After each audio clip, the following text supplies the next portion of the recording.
and now went into investigation and found out that they were not correct in what they're doing. That is how he started opposing the election result.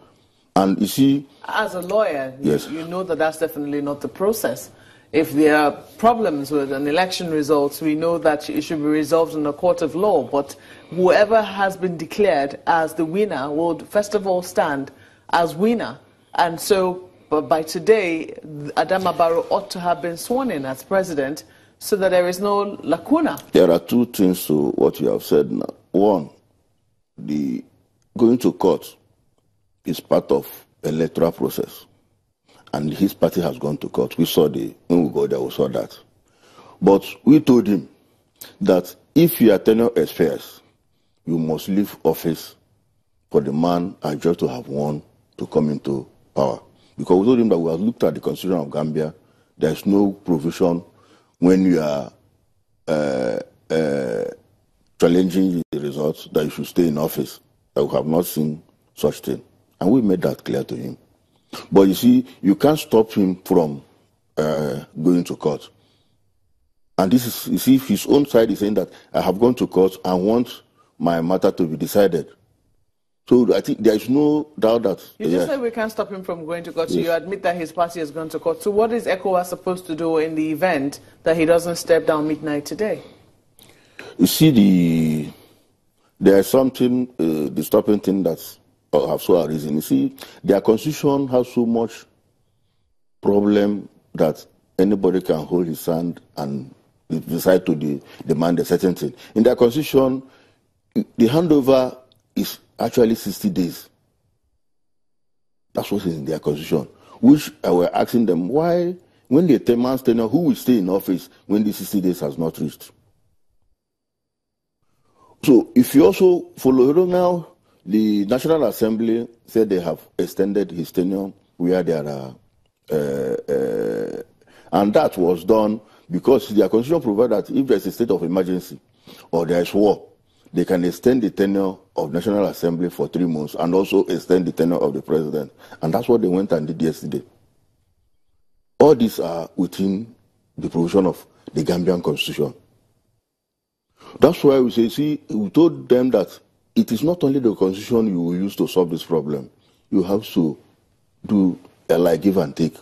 Because the important thing is not to allow the matter to debate where you can have humanitarian problems.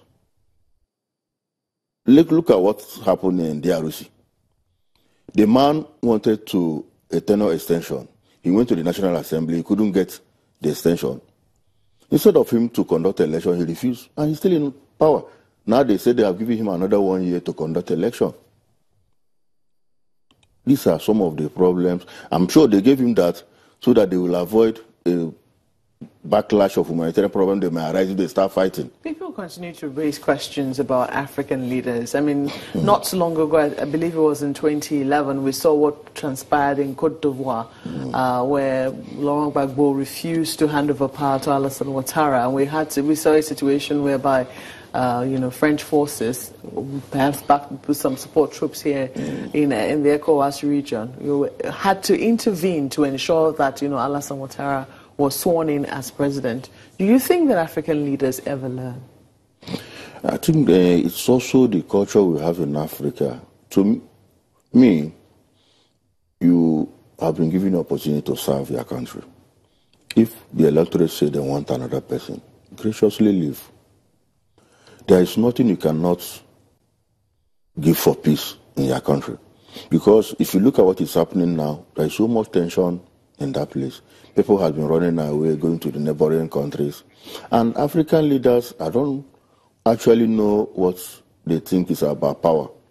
This power, they should also realize that it's ephemeral. It's only God that can stay in power forever. So in the light of this, in the light of the history that we've seen of people, of leaders holding on internationally, with the very few examples of Ghana, Nigeria in recent times, do you think that ECOWAS is right in this instance to try and ensure that the will of the people is upheld? ECOWAS, yes. There's no anybody will do the right thing. There's no how ECOWAS will fold their hands and say they would not ensure that the will of the people is enforced. Because if you look at it, the Gambian people seem to be people that do not, inside they don't want problem. My interaction with them, they want this thing to be resolved amicably. And ECOWAS, yes, but I think there ought to have been a wider consultation where they could have told, this is the problem we are having, convincing this man. There are people who can still come in, who has